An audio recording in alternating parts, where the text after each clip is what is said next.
Movie की start में हम एक कपल को देखते हैं जो कि वेस्ट वर्जीनिया के जंगलों में बाइक राइडिंग कर रहे होते हैं। थ्री फिंगर इन्हें छुप कर देख रहा होता है और फिर इनका पीछा करने लगता है। वो सही मौका देखकर एक तीर से उस लड़के पर अटैक करता है, जिसकी वजह से वो लड़का अपनी बाइक से नीचे गिर जाता है। वो लड़की परेशान होकर उस लड़के के पास जाती है और उसी वक्त थ्री फिंगर एक और तीर चलाता है जो उस लड़के के मुंह के आर पार हो जाता है। वो लड़की बहुत परेशान हो जाती है और परेशानी के आलम में वो वहां से भागने लगती है। अपनी बाइक चलाते चलाते उसे पता नहीं चलता और वो एक नुकीली वायर में फंस कर गिर जाती है। ये नुकीली वायर वन आई और सॉ टूथ में पकड़ी हुई थी। वो दोनों इसे दर्दनाक तरीके से ऊपर उठाते हैं और थ्री फिंगर यहाँ पर आकर इस लड़की का सर धड़ से अलग कर देता है। इसके बाद हम देखते हैं डैनी और टोनी को। इसके अलावा इनके साथ इनके कुछ फ्रेंड्स भी होते हैं। ये दोनों और इनके फ्रेंड्स घूमने फिरने के लिए एक होटल में जा रहे होते हैं। बेसिकली कुछ दिन पहले ही डैनी को एक लेटर मिला होता है और उस लेटर में लिखा होता है कि तुम उस होटल के मालिक हो, तुम इधर आओ, हमें खुशी होगी तुमसे मिलके। ये सब देख कर डैनी बहुत खुश होता है और वो इसी खुशी के आलम में अपने दोस्तों के साथ उसी होटल में जा रहा होता है। और अब डैनी और उसके दोस्त इस होटल में पहुंच जाते हैं। यहाँ पे होटल के केयर टेकर्स इनको वेलकम करते हैं, लेकिन ये दोनों केयर टेकर्स इन सबको देख के ज्यादा खुश नहीं होते, क्योंकि इन्होंने सोचा होता है कि डैनी सिर्फ अकेला आएगा, जबकि उसके साथ उसके कई दोस्त आए होते हैं। हम यहाँ पे एक बूढ़ी औरत को भी देखते हैं जो कि उस होटल से चेक आउट कर रही होती है, यानी कि उस होटल से जा ही रही होती है। एक उड़ती हुई कुल्हाड़ी आती है और उसके अंदर घुस जाती है और उसी वक्त उस होटल का केयर टेकर जैक्सन वहां पे आता है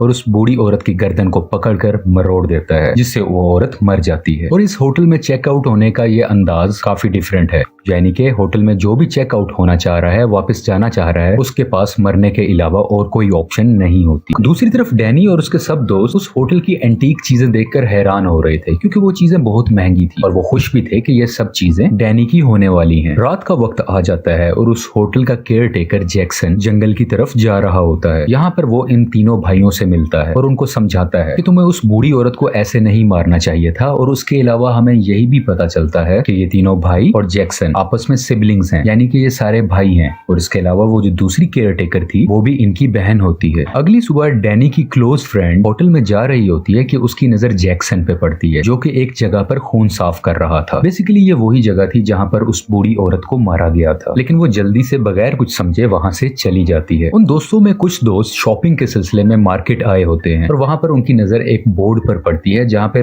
इस जगह के बहुत से मिसिंग लोगों के पोस्टर्स लगे होते हैं, यानी कि वो सब तस्वीरें लगी होती हैं उन लोगों की जो यहाँ से मिस हुए होते हैं। और उसी दौरान शेरिफ भी यहाँ पर आते हैं और एक और तस्वीर लगा देते हैं। ये तस्वीर उसी बूढ़ी औरत की है जो रात को मिस हुई थी। होटल के अंदर जैक्सन डैनी को डिफरेंट हथियार दिखा रहा था। डैनी इन सब हथियारों को बहुत पसंद करता है और वहां से एक क्रॉसबो उठा लेता है। जैक्सन डैनी को कहता है कि चलो हम शिकार करने चलते हैं, और बिल आखिर वो शिकार करने जंगल में चले जाते हैं। वहां इन्हें एक हिरन नजर आती है और जैक्सन डैनी को शिकार करना सिखाता है, लेकिन असल में वो उसे इंसानों को मारने की टेक्निक सिखा रहा था, क्योंकि इसके जहन में बहुत से प्लान्स थे। और जैसे जैसे वो इसे सिखा रहा था कि कैसे हिरन को मारना है, वैसे ही दूसरे सीन में थ्री फिंगर भी शेरिफ का शिकार कर रहा था। डैनी इस तरफ हिरन को मार देता है और दूसरी तरफ थ्री फिंगर शेरिफ को बुरी तरीके से मार देता है। दूसरी तरफ हम तमाम डैनी के दोस्तों को देखते हैं। क्योंकि डैनी इनको बताकर शिकार करने नहीं गया होता तो वो सब बहुत परेशान होते हैं। खास तौर पे डैनी की क्लोज फ्रेंड टोनी बहुत परेशान होती है और वो अपने एक दोस्त को उसे ढूंढने के लिए जंगल की तरफ भेजती है। जब ये दोस्त इस जंगल में जाता है तो वो वहां पर उस मरे हुए हिरन को देखता है और सॉटूथ उस हिरन को बुरे तरीके से खा रहा होता है। ये दोस्त जब सॉटूथ को देखता है तो बहुत डर जाता है और डर के मारे भागने लगता है। भागते भागते इसकी टक्कर डैनी से हो जाती है। क्योंकि ये बहुत तेज भाग रहा होता है तो वो दोनों खुद को नहीं संभाल पाते और दोनों नीचे ढलान में जाकर गिर जाते हैं। गिरते साथ ही डैनी एक नुकीली तार में फंस जाता है, जिसकी वजह से वो काफी जख्मी भी हो जाता है। उसके साथ का दोस्त मदद के लिए बुलाता है और जैक्सन भी वहां पर आ जाता है। जैक्सन डैनी की हेल्प करता है और उसे वहां से निकाल कर वापस अपने रिजॉर्ट यानी अपने होटल में ले आते हैं।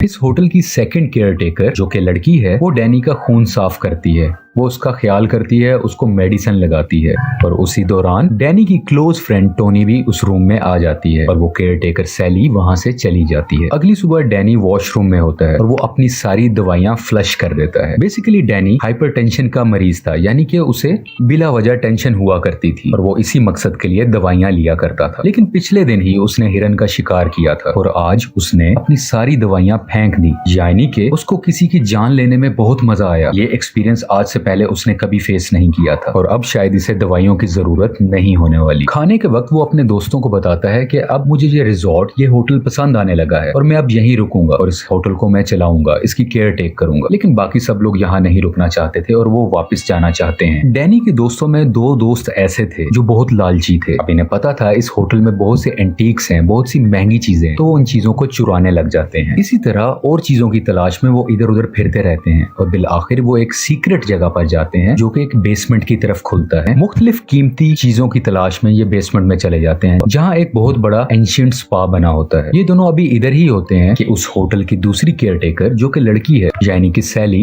इन दोनों को वहाँ पर देख लेती है और उसी की कुछ देर बाद वो तीनों भाई भी वहाँ पर आ जाते हैं और उस लड़के के सर पर मारकर उसे नीचे गिरा दिया जाता है और ये तीनों भाई इस रूम में मौजूद लड़की के हाथ और पांव उखाड़ देते हैं, जिसकी वजह से वो लड़की बुरे तरीके से मारी जाती है और ये इस लड़के को भी मारने लगते हैं। लेकिन उसी वक्त सैली उसको रोक देती है और वो इन तीनों भाइयों को कहती है कि तुम लोग यहाँ से चले जाओ। सैली उस लड़के को अपने रूम में ले जाकर उसके मुंह पर कपड़ा डाल देती है और उसका दम घोटकर उसको वहां पर मार देती है। दूसरी तरफ डैनी के अंदर बहुत सी चेंजेस आ रही थी। एक तो वो दवाइयां लेना छोड़ चुका था और अब वो बहुत खुश रहने लगा था, जबकि पहले ऐसा बिल्कुल भी नहीं था। ये इसकी मुलाकात उन्हीं दोनों केयरटेकर बहन भाई से होती है। केयरटेकर जैक्सन कहता है कि मैं तुम्हें अपने बाकी फैमिली मेंबर से मिलवाना चाहता हूँ और डैनी इसके लिए तैयार भी हो जाता है। दोनों होटल केयरटेकर्स उसे जंगल में एक छोटे से गाँव की तरफ लेके जाते हैं जहाँ पर बहुत ज्यादा डिफॉर्म लोग बैठे होते हैं। ये सब डिफॉर्म लोग डैनी की ही फैमिली थी। ये दोनों केयरटेकर डैनी को एक ड्रग देते हैं और सारी बात डिटेल से समझाने लगते हैं कि ये सब डिफॉर्म लोग प्योर ब्लड नहीं है क्योंकि इनके एंसेस्टर्स किसी दूसरी फैमिली से थे और डैनी, तुम और सैली, तुम दोनों प्योर ब्लड हो और जब तुम्हारी शादी हो जाएगी और जब तुम्हारी फ्यूचर जनरेशन आएगी वो बिल्कुल प्योर होगी, बिल्कुल 3 फिंगर की तरह। यानी कि ये इन दोनों की शादी करवा कर 3 फिंगर की तरह और उसके भाइयों की तरह और भी बहुत से ज्यादा डिफॉर्म लोग चाहते हैं ताकि इनकी जनरेशन आगे बढ़ सके। दूसरी तरफ हम देखते हैं कि डैनी का एक दोस्त दरख्त के पीछे खड़ा होकर छुपकर इनकी सारी बातें सुन रहा था और उसी वक्त सॉटूथ पीछे से आ जाता है और उस सुनने वाले को पकड़ लेता है। डैनी का दोस्त उससे बहुत मदद मांगता है कि इन्हें कहो मुझे छोड़ दे, लेकिन डैनी उसकी एक भी नहीं सुनता और वो कहता है कि मैं इसको नहीं जानता और 3 फिंगर इसके दोस्त को उल्टा लटकाकर इसका गला काट देता है, जिसकी वजह से खून नीचे गिरने लगता है और वो सब लोग जो आसपास बैठे थे एक प्याला लेकर उसका गिरने वाला खून उसमें भरने लगते हैं और पीने की ख्वाहिश करते हैं। लेकिन 3 फिंगर को उन सब का बहुत ख्याल था। वो चाहता था कि खून की कमी ना हो तो वो उसको मुकम्मल ही काट डालता है और सब लोग उसका खून पीकर एंजॉय करने लगते हैं और एक खून का प्याला डैनी को भी ला कर दिया जाता है और वो अपने ही दोस्त का खून पीने लग जाता है। अगली सुबह डैनी जब अपने होटल में वापस आता है तो उसकी वही क्लोज फ्रेंड टोनी उसको देखकर परेशान हो जाती है और वो उसे कहती है कि चलो अब हम इस होटल से चलते हैं अपने घर शहर की तरफ। लेकिन डैनी अब उस होटल से, उस जगह से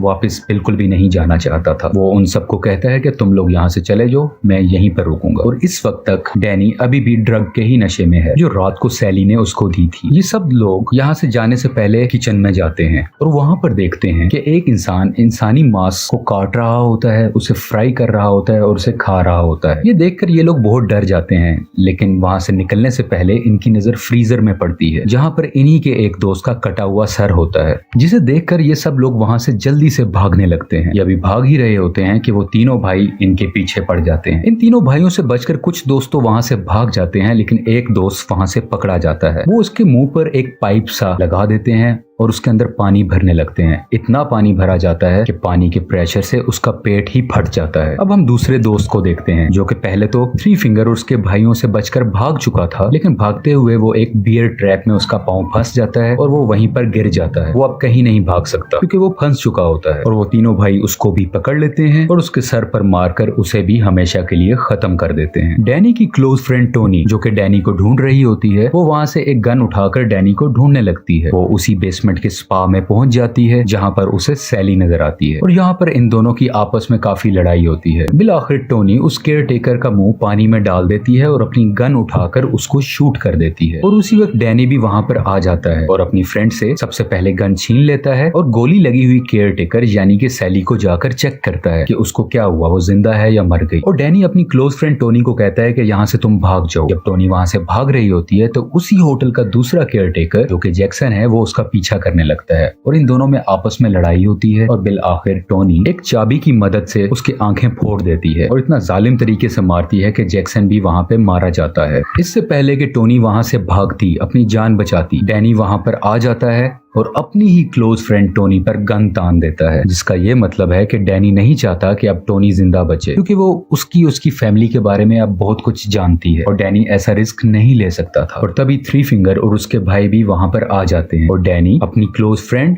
और फैमिली में से अपनी फैमिली को चुनता है और अब थ्री फिंगर टोनी को भी जान से मार देता है। और अब कहानी कुछ दिन बाद की दिखाई जाती है और हम देखते हैं कि डैनी अब उस होटल को चला रहा होता है और वहाँ पर आने वाली फैमिलीज को वेलकम कर रहा होता है, लेकिन बेसिकली इस होटल की आड़ में इंसानों को मारा जा रहा था और उनको खाया जा रहा था, जैसे कि हम इन तीनों भाइयों को यहाँ पर इंसानी गोश्त का कीमा बनाते हुए भी देखते हैं। और यहीं पर रॉन्ग टर्न 6 भी एंड हो जाती है। ये मूवी रॉन्ग टर्न सीरीज का आखिरी पार्ट है और इसके बाद अभी तक रॉन्ग टर्न का कोई ऑफिशियल पार्ट रिलीज नहीं हुआ। Thank you so much.